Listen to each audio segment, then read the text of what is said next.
He was a man hollowed out by debt and a war he could no longer remember the reason for. His world was the rust-eaten corridors of backwater starports and the bitter taste of synthetic coffee. Then he found her. In the chaotic heart of Port Charybdis, a place where morality went to die, she was chained to a plasteel pillar. Her skin shimmered like trapped starlight, and a crude sign hung from her neck. "Take as you please." He expected a victim, a slave, a tragedy to be forgotten by morning. He found a secret that could shatter empires and a reason to be human again. Port Charybdis wasn't a place you visited. It was a place you washed up on. A barnacle of a station clinging to a rogue asteroid in an unpoliced sector. It was the galaxy's forgotten toilet bowl. Cole Anderson knew the stench well. It was a cocktail of ozone from leaky power conduits, spilled Zarian ale, unidentifiable alien sweat, and the metallic tang of desperation. He nursed his drink a watered-down spirit that burned more than it warmed at a corner table in the gravity well, a bar that lived up to its name, pulling in the dregs and refusing to let them go. He was one of those dregs. A former Alliance pilot, honorably discharged after the skirmish at Cygnus X-1, left him with a ringing in his ears and a deep-seated distrust of anyone in a clean uniform. Now he captained the Stardust Drifter, a freighter that was less a ship and more a collection of spare parts, flying in loose formation. He hauled scrap illicit medical supplies, and sometimes things he didn't ask questions about. The credits were barely enough to cover fuel, and the interest on a loan he'd taken from a man named Silas Vance, a lone shark with the smile of a predator and the patience of a glacier. Cole swirled the amber liquid in his glass, watching the distorted reflections of the bar's patrons. A four-armed Cathar was losing a game of shock chess to a stoic, rock-like Brecconite. A trio of human prospectors, their faces caked with grime, laughed too loudly their fleeting joy, a stark contrast to the port's oppressive gloom. This was his life, a repeating cycle of grim jobs, grim ports and grim drinks. He was 38 but felt a century old. The man who had once dreamed of charting new star lanes was gone, replaced by a husk who just wanted to make it to the next docking cycle. His compad buzzed. A message from Vance. Payment due. 48 hours. Or the drifter gets a new captain, and you get a new career as asteroid gravel. Cole's knuckles whitened around his glass. He was short. Again, the last run had been a bust. The rare minerals he'd been paid to transport turned out to be cleverly disguised silicon, worthless to the buyer. He'd been played. He took a long swallow of his drink, the fire in his throat, a welcome distraction from the cold knot in his stomach. He pushed himself up the worn synth leather of the booth, groaning in protest. He needed a walk, needed to clear his head, though the air outside was hardly an improvement. He stepped out into the main concourse, a chaotic river of beings, flowing under flickering holographic ads that promised fortune, pleasure, and escape, all for a price. The noise was a physical assault, the clatter of cargo lifters, the cacophony of a dozen alien languages, the sizzle of street vendors frying grubs. He walked aimlessly, letting the current of bodies carry him along. He passed shipping containers, stacked high like steel mountains, their sides plastered with the logos of corporations that would never send their executives to a place like this. He passed alleyways that pulsed with shadows and whispered promises of illegal cybernetics and forbidden narcotics. He ignored them all. He'd seen it all before. Then he saw the crowd. It was a small, ugly gathering in a lesser-used plaza, a circle of curious and leering onlookers. They were clustered around one of the massive support pillars that held up the station's transparent dome, through which the indifferent stars glittered. Cole's first instinct was to walk on by. Trouble in Port Charybdis was like air. It was everywhere and breathing it in was usually a bad idea. But something about the stillness at the center of the commotion pricked his weary curiosity. He shouldered his way through the small throng of beings, a mix of rough-looking spacers, reptilian traders, and cybernetically enhanced dock workers. The comments he overheard were crude and dismissive. Look at that. A Kalian. Haven't seen one of those since the Vex glassed their home world. Pretty thing. Wonder what she's worth. Worth, can't you read the sign, you idiot? She's free. Cole finally broke through to the front, and the sight stopped him cold. Tied to the cold plasteel pillar was a girl. Not a human girl, but humanoid enough that the word felt right. She was slender, with skin that seemed to drink the station's harsh light and give it back as a soft, silvery luminescence, like moonlight on water. Her hair was a cascade of pure white, stark against her skin. Her features were delicate with high cheekbones and large, dark eyes that held no pupil, just an endless, starless depth.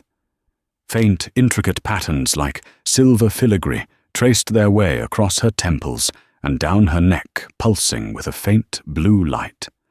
She was dressed in rags that did little to hide the bruises and scrapes on her arms and legs.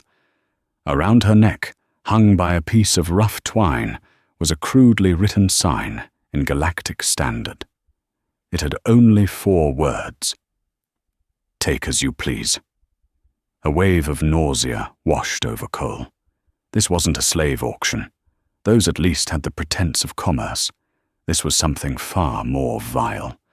This was a statement, an offering, a piece of sentient life discarded like trash, her fate left to the whims of the first predator to come along.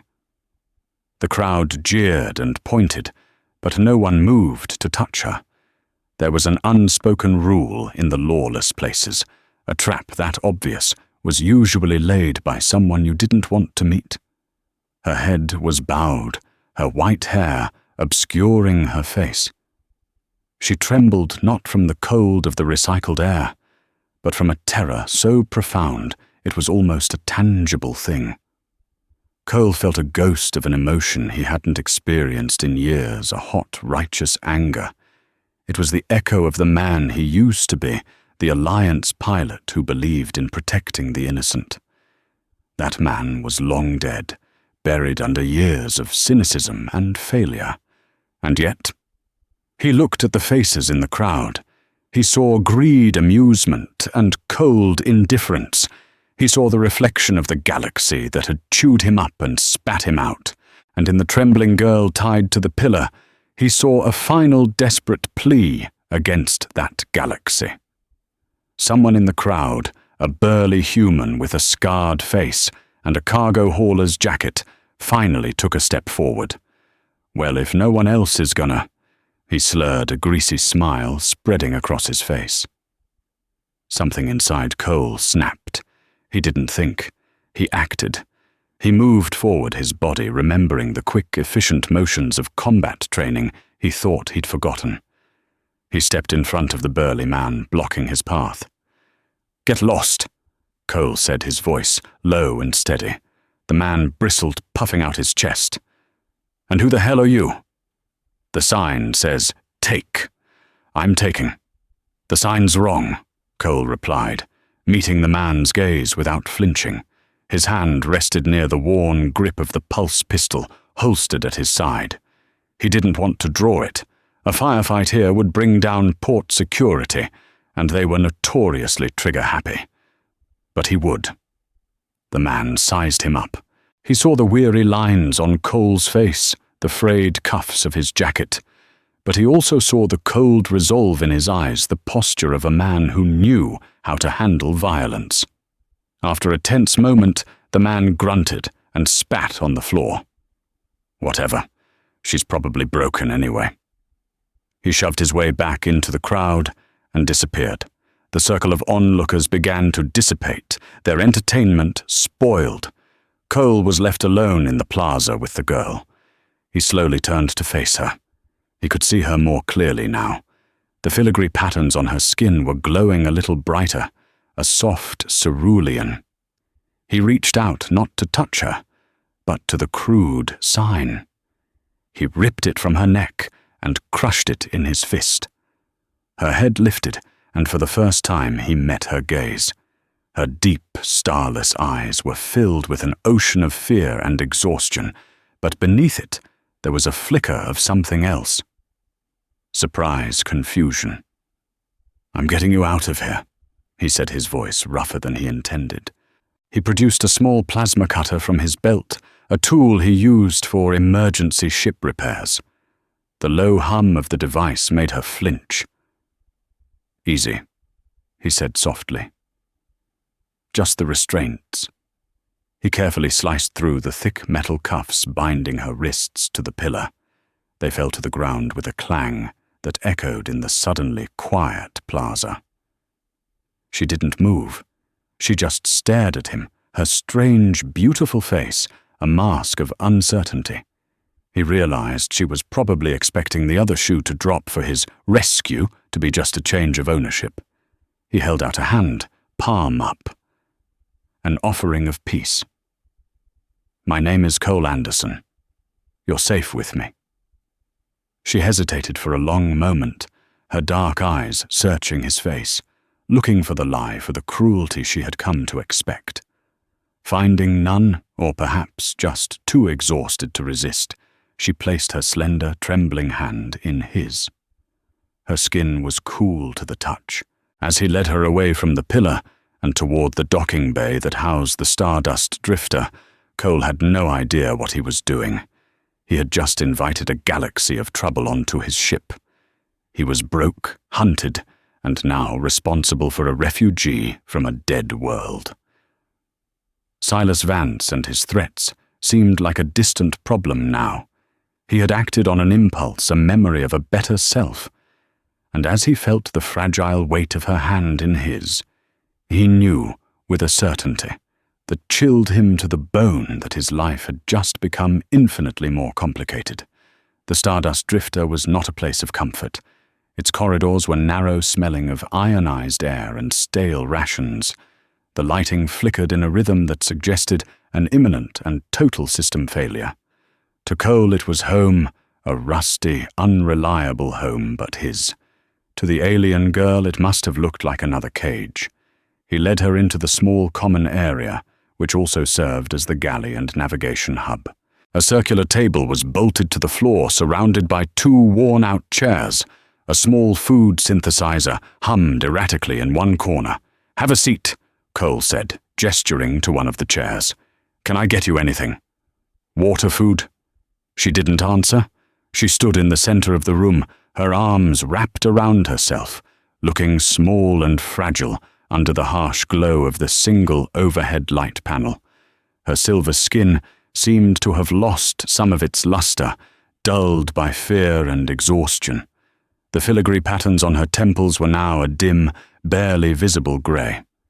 She surveyed her surroundings with wide, dark eyes, taking in the frayed wiring, the dents in the bulkhead, the general state of disrepair. Cole sighed. He was a freighter pilot, not a therapist. He had no idea how to deal with this level of trauma. He decided to give her space. "Okay, look that room there," he said, pointing to a door across the common area. "Is the spare bunk. It's not much, but it's private. The door locks from the inside. No one will bother you."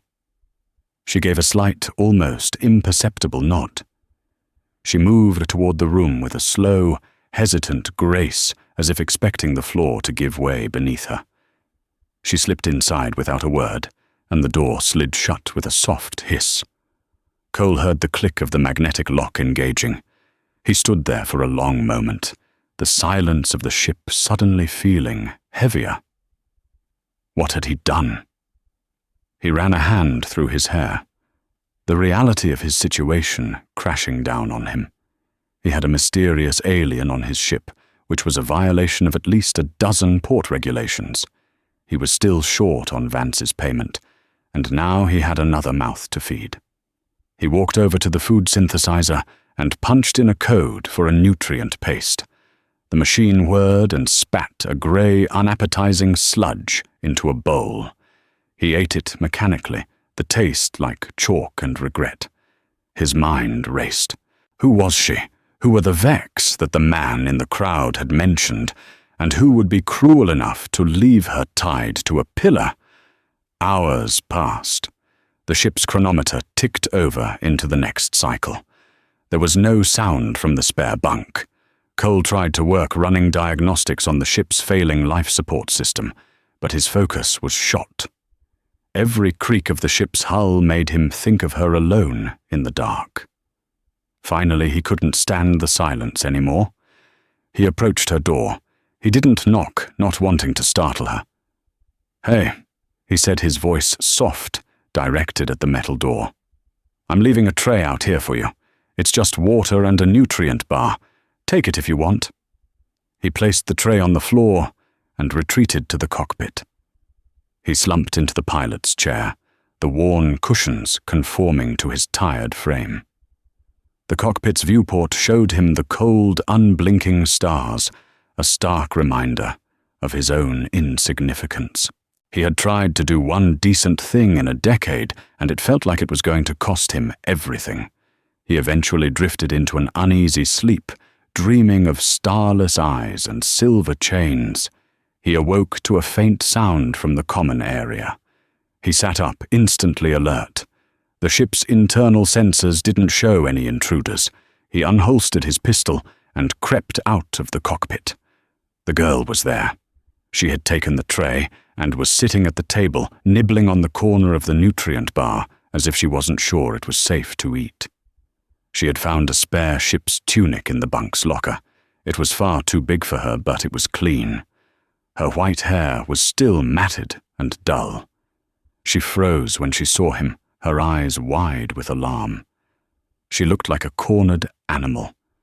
Cole slowly raised his hands and reholstered his pistol, showing her he meant no harm. "It's okay," he said gently. "I'm not going to hurt you." He moved carefully to the food synthesizer, keeping his distance, and made himself a cup of coffee. He leaned against the counter, sipping the hot, bitter liquid. The silence stretched thick with tension.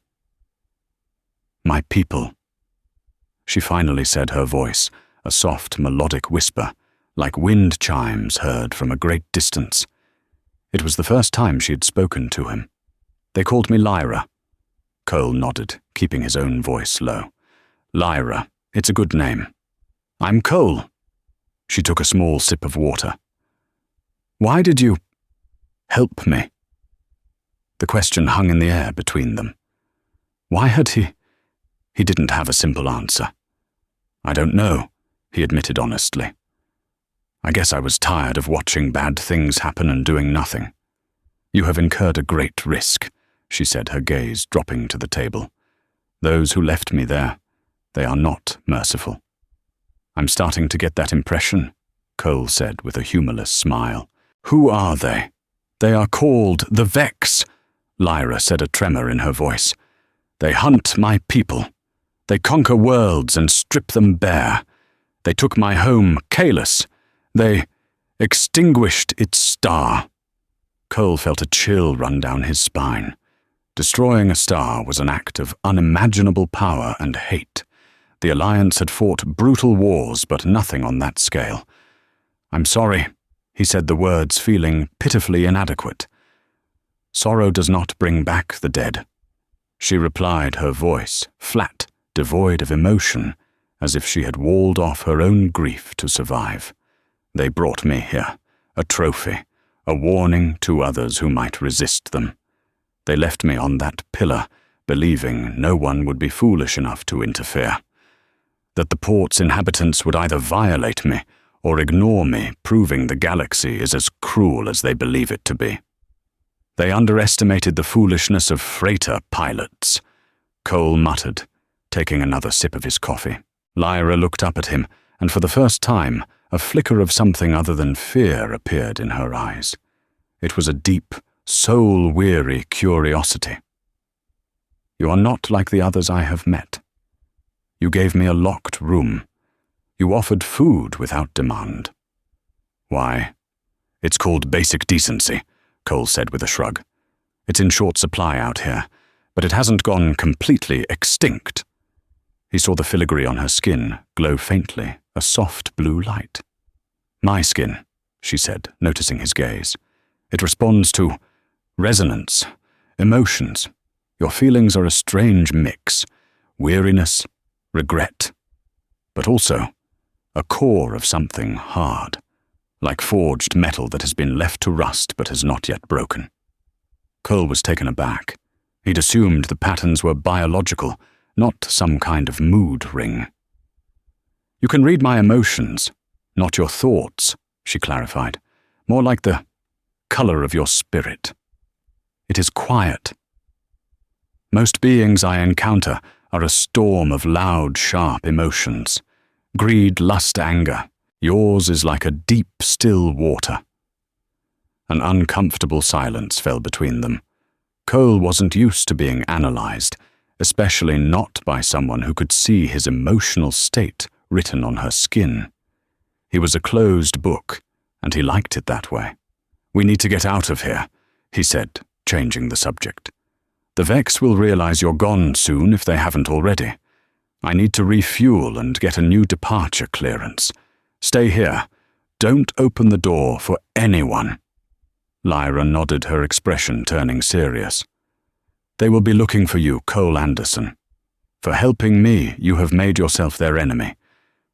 Yeah, Cole said, draining his coffee cup and setting it down with a thud. Wouldn't be the first time I've made the wrong enemies. He left her at the table and headed for the exit ramp, grabbing his worn flight jacket. He had to face Port Charybdis again, this time with a target on his back. He needed fuel supplies and a way to pay for it all. Silas Vance was still a problem, but now he was a secondary one. The Vex were the real threat. As the ramp lowered, letting in the port's cacophony, Cole knew one thing for sure. His quiet, miserable life was over. Selling his ship's emergency power cells was a desperate move. They were worth a decent amount on the black market, enough to buy fuel and cheap clearance codes, but it left the Stardust drifter without a safety net. If the main reactor failed mid-jump, they'd become a frozen tomb drifting in the void. It was a risk he had to take. He moved through the underbelly of Port Charybdis with a renewed sense of urgency, every shadow seeming to hold a threat. He kept his head down his hand, never far from his pistol. He dealt with a grimy-faced information broker named Finn, a man whose loyalty could be bought for a handful of credits. For a small fee, Finn sliced him a forged departure signature, routing them through a supposedly quiet, asteroid-choked sector. You're in a hurry, Anderson. Finn noted his cybernetic eye whirring as it scanned the credit chip. Running from someone, just a business deal gone sour. Cole lied smoothly. You know how it is. I do, Finn said, a knowing smirk on his face. Just be careful. Heard some nasty rumors today. A Vex destroyer just dropped out of hyperspace at the edge of the system. Commander Kalin's flagship, the Iron Talon. They're conducting a search for stolen property. Seem pretty agitated about it. Cole's blood ran cold. A Vex destroyer. He'd just picked a fight with a battlecruiser, using a rusty freighter and a handful of credits. Thanks for the tip, Finn. It's always a pleasure to watch a man gamble with his own life, the broker cackled. It's the best entertainment in the sector. Cole hurried back to the drifter, his mind racing. He had to get them off this rock now. When he boarded the ship, Lyra was where he had left her, at the galley table. She had cleaned the small common area, wiping down the surfaces and organizing the stray tools. The gesture was so touchingly domestic in the face of their dire situation that it threw him for a loop. We're leaving, he said, trying to keep the panic out of his voice. Now, strap yourself into the co-pilot's chair. She saw the look on his face and didn't question him. She followed him to the cockpit, her movements swift and silent. The cockpit was a cramped space, filled with the glow of countless screens and buttons. She settled into the chair next to his, her slender frame looking lost in its bulk. "What is wrong?" she asked, her voice barely a whisper. "The Vex are here." Cole said, his fingers flying across the pre-flight checklist. The ship's engines hummed to life, a low, groaning rumble that vibrated through the deck plates. "A destroyer! They know you're gone!" The blue light on her skin flickered erratically. "Kalen, you know the commander. He is the one who oversaw the destruction of Kalis," she said, her voice tight with a cold fury. "He personally captured me. He is intelligent and he is relentless." "Good to know," Cole muttered, requesting departure clearance from the port authority. The forged codes worked. A gruff voice crackled over the comms. "Clearance granted, Stardust Drifter, Bay 7. Depart on Vector 95 Gamma." "Here we go," Cole said, his hands gripping the controls. The ship shuddered as it lifted off the landing pad, the artificial gravity giving way to the gentle push of the thrusters. He expertly navigated the freighter out of the docking bay and into the swirling traffic of the spaceport. Dozens of ships, from massive haulers to nimble courier vessels, moved in a chaotic but practiced dance. "He will scan for your energy signature," Lyra said, her eyes closed as if in concentration. "My body emits a unique quantum frequency. It is how they tracked me before. Can you hide it?" "I can try to dampen it," she said, "but it is like trying to hold my breath. I cannot do it forever." Cole steered the drifter towards the designated departure vector, pushing the engines harder than he should. The old ship complained, rattling and groaning, but it held together. He needed to put as much distance as they could between them and the station before the Vex destroyer figured out which of the departing ships was theirs. He kept his eyes on the proximity scanner. So far, so good. No Vex signatures, just commercial traffic. They cleared the station's control zone, and Cole was about to engage the hyperdrive when a proximity alert blared through the cockpit. "What is it?" Lyra asked, her eyes snapping open. "Two small ships, fighters, breaking from the station's shadow, coming in fast." Cole reported, his knuckles white on the controls. "They're not port security." The ships were sleek black and insect-like Vex interceptors. A laser bolt streaked past the cockpit viewport dangerously close. "Hold on," Cole yelled, yanking the control yoke hard to starboard. The drifter, a ship designed for hauling cargo, not dogfighting, protested with a loud groan. He pushed the sublight engines to their absolute limit, aiming for the dense asteroid field that Finn's route had promised. It was their only chance. "They are hailing us," Lyra said, pointing to the flashing comms panel. "Let 'em," Cole grunted, weaving the freighter between two massive spinning chunks of rock. Another laser bolt impacted their rear shields, making the whole ship shudder. A warning light flashed on the console. Rear shields at 70%. "Unidentified vessel!" A cold, synthesized voice crackled over the open channel. "You are harboring stolen Vex property. Surrender the asset, and you will be allowed to live. Refuse, and your vessel will be atomized." "Polite, aren't they?" Cole said through gritted teeth. He jinked the ship downwards, scraping the bottom hull against a smaller asteroid. Sparks flew past the viewport. "Cole," Lyra said, her voice calm despite the chaos. "They are flanking us. They anticipate you will try to fly through the densest part of the field." "How do you know? I can feel their intentions," she said. "The pilots. Their minds are sharp-focused, like daggers. They are predicting your path." Cole processed this. She wasn't just a passenger, she was a weapon. "Can you tell me where they're going to be? I can try." She closed her eyes again. The filigree on her skin began to glow with a bright, intense blue light. "The one on the left. He is going to dive under the large asteroid ahead of us. The one on the right will climb over, trapping you in a pincer." "Got it," Cole said. Instead of flying between the two paths, he did the last thing they would expect. He fired his retro thrusters, killing their forward momentum almost instantly. The two Vex fighters, moving at incredible speed, shot past them, their pre-planned pincer move, closing on empty space.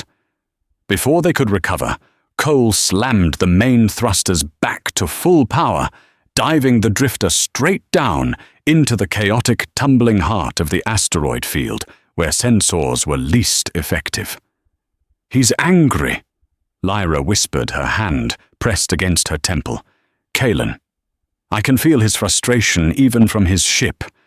He did not expect this."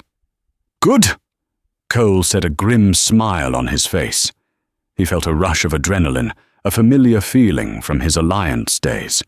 For the first time in a long time, he wasn't just surviving. He was fighting back. They spent the next hour in a terrifying game of cat and mouse, twisting through the labyrinth of rock and ice.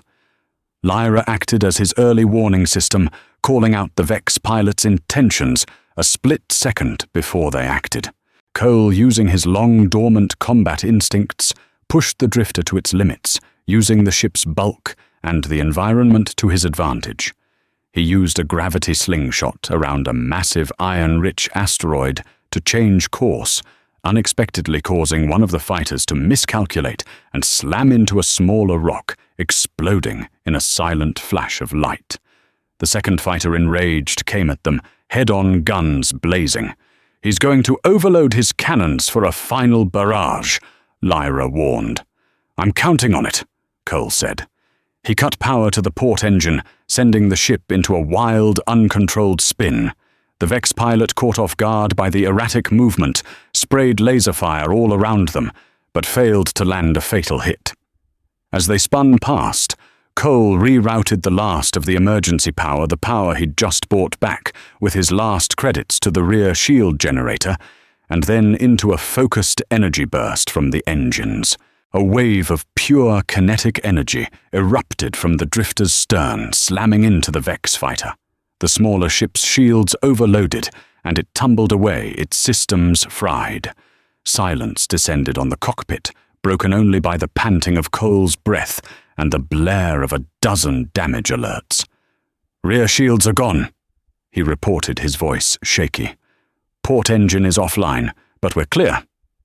He looked over at Lyra. Her face was pale, and the glow on her skin had faded, but she was looking at him with an expression he hadn't seen before respect.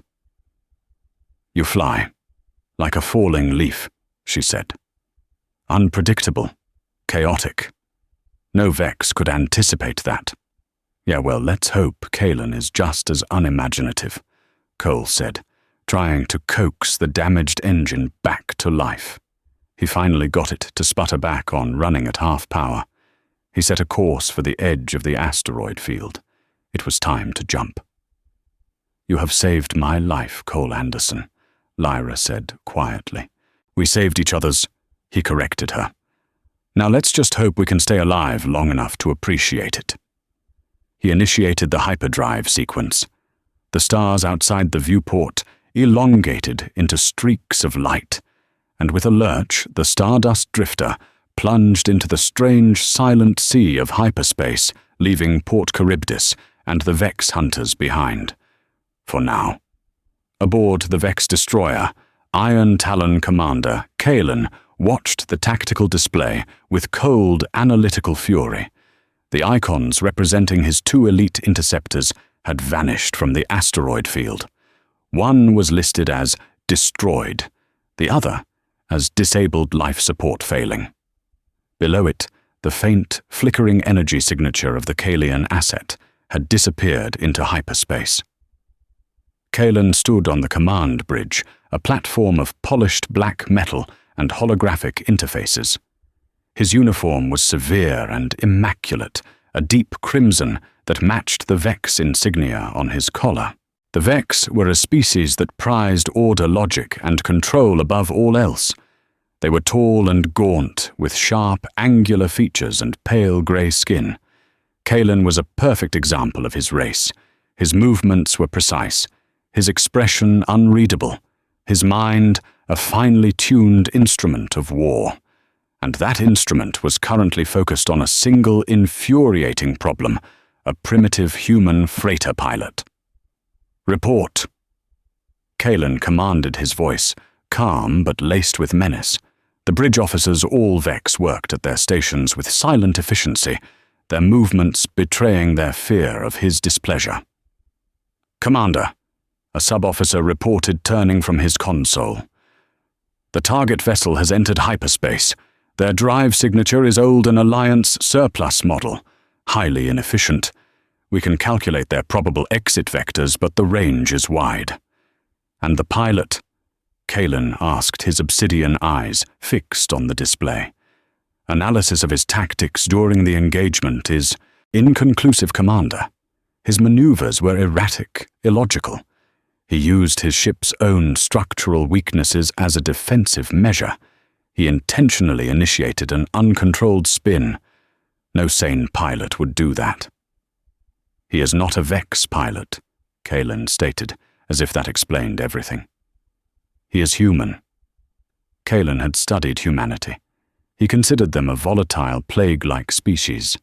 They were driven by chaotic emotions, prone to acts of irrational self-sacrifice and unpredictable violence.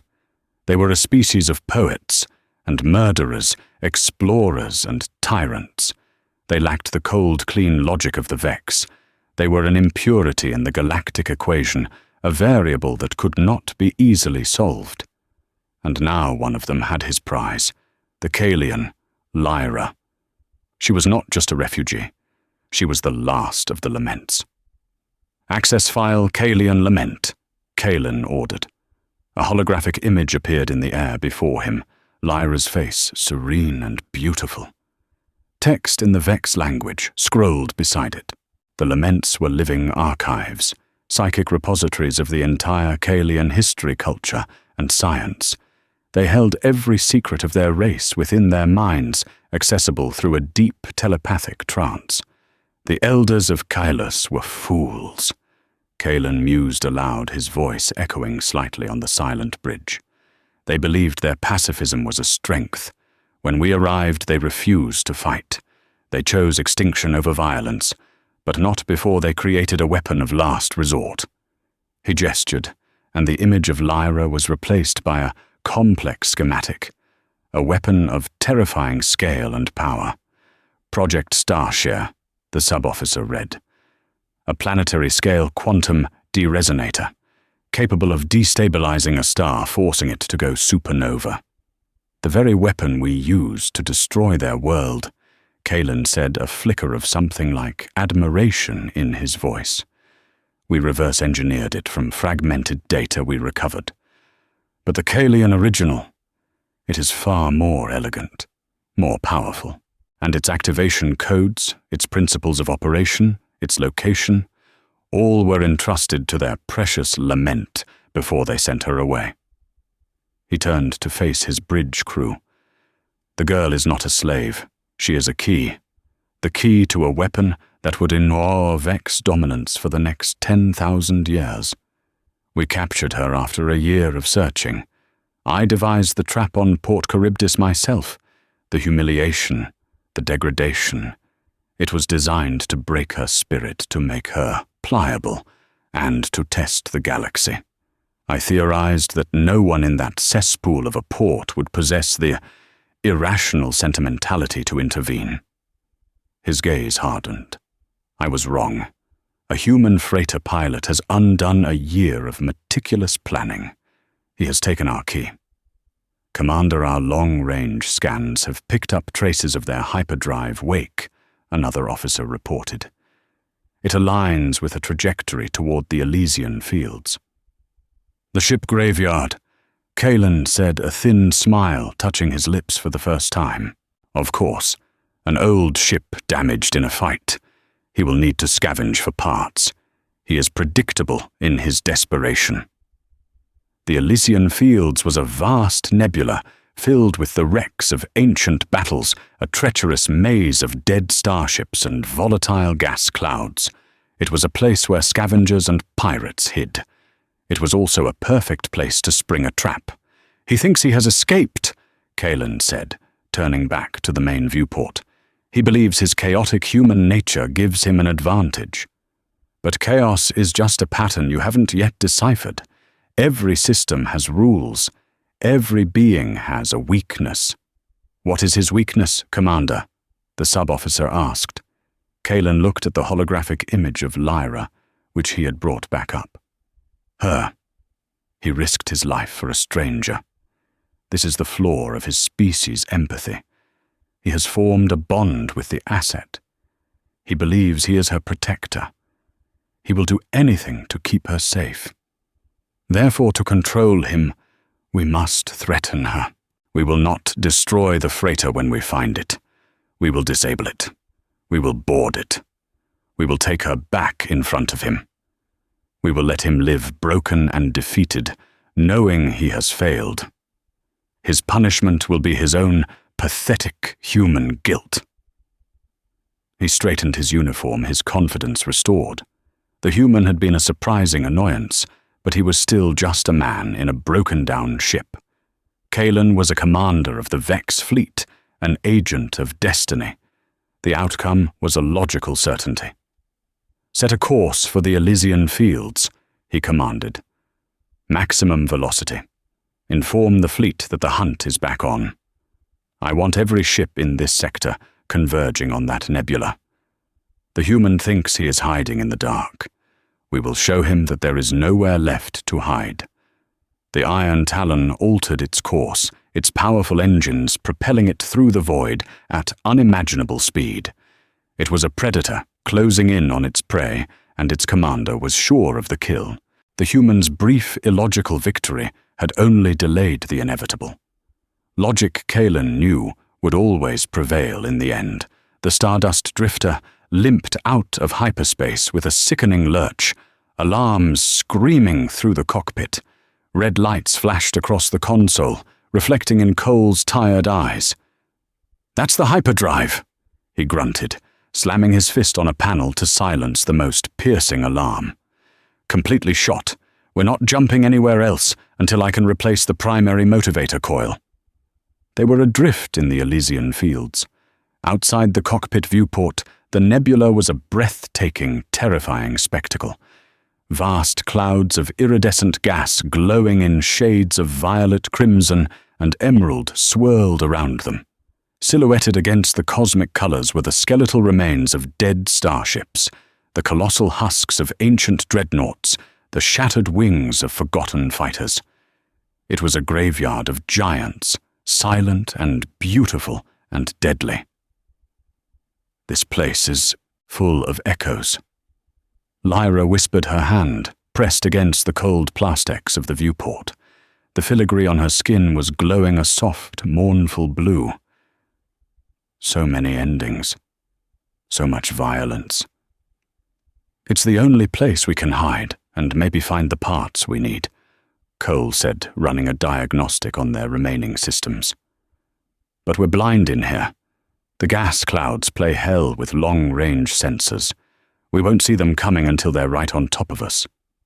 They had been hiding for 3 days, hopping from the shadow of one derelict to another, their power running on minimum. The ship was cold, the silence between them growing deeper. Cole had been working tirelessly, trying to patch the ship together with scavenged scraps, but the motivator coil was a specialized part. He couldn't just rig from nothing.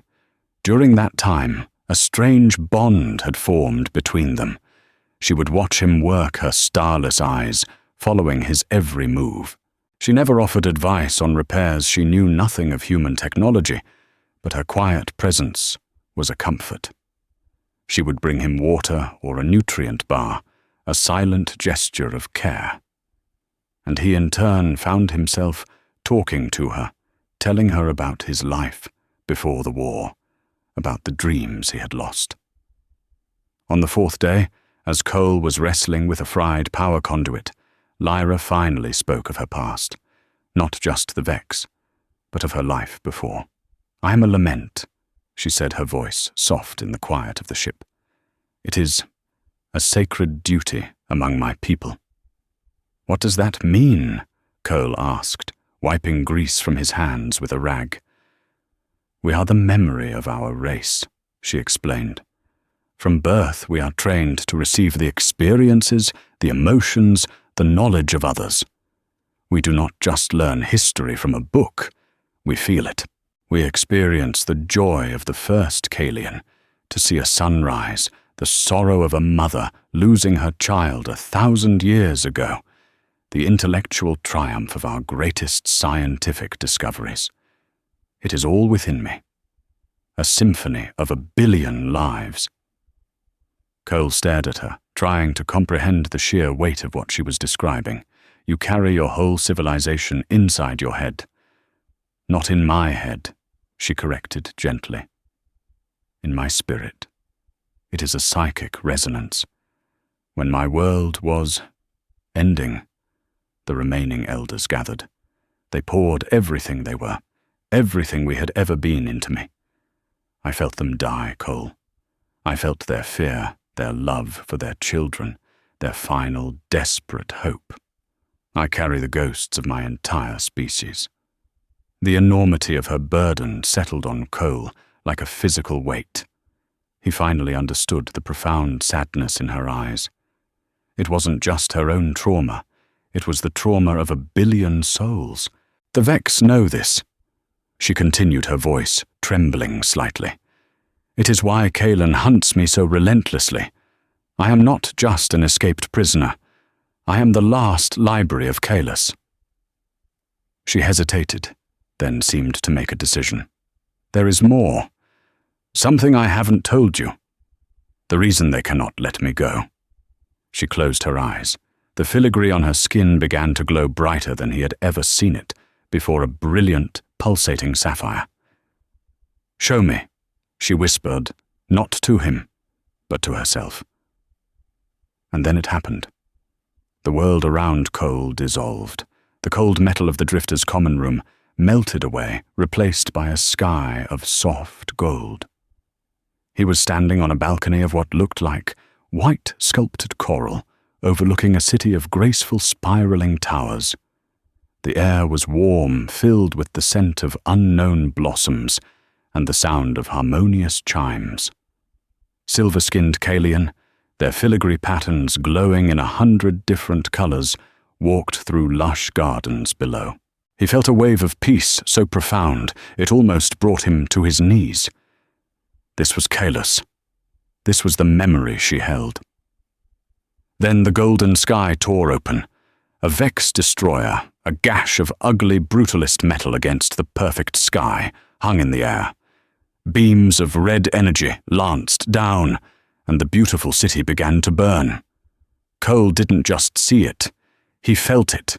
The terror of the people below, the shriek of dying children, the despair of a world that had never known war suddenly facing annihilation. It was a psychic scream that ripped through his soul. The scene shifted. He was in a subterranean chamber, deep beneath the planet's surface.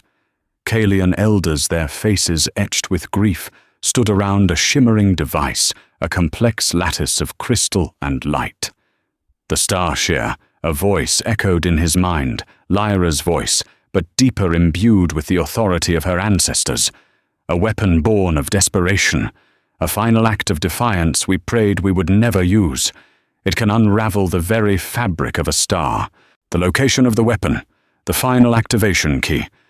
It was given to me. The vision faded, and Cole found himself back on the drifter, gasping for breath, his heart hammering against his ribs. Lyra was slumped in her chair, her face ashen, the glow on her skin gone. The psychic effort had clearly drained her. They want the weapon, Cole said, his voice hoarse. It wasn't a question. Lyra nodded weakly. Kaelan wants to turn it on the core worlds of the Alliance, on worlds like Earth. He would extinguish 100 billion lives to achieve his vision of an orderly Vex-controlled galaxy. The pieces finally clicked into place. The pillar, the sign, the relentless hunt. He wasn't just hiding a refugee. He was sitting on a secret that could decide the fate of the entire galaxy. Cole Anderson, a washed-up, debt-ridden freighter pilot, was the only thing standing between the Vex and a doomsday weapon. A bitter, hysterical laugh escaped his lips. The universe had a truly sick sense of humor. "Why me?" he asked, looking at her. "Why trust me with this?" "Because you did not walk past the pillar," she said simply, her dark eyes meeting his. "In a place of absolute despair, you chose kindness.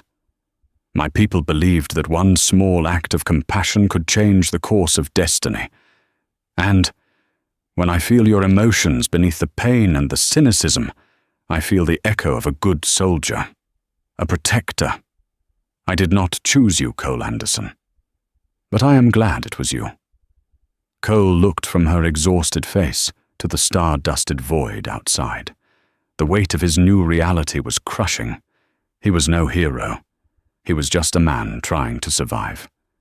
But Lyra wasn't asking for a hero.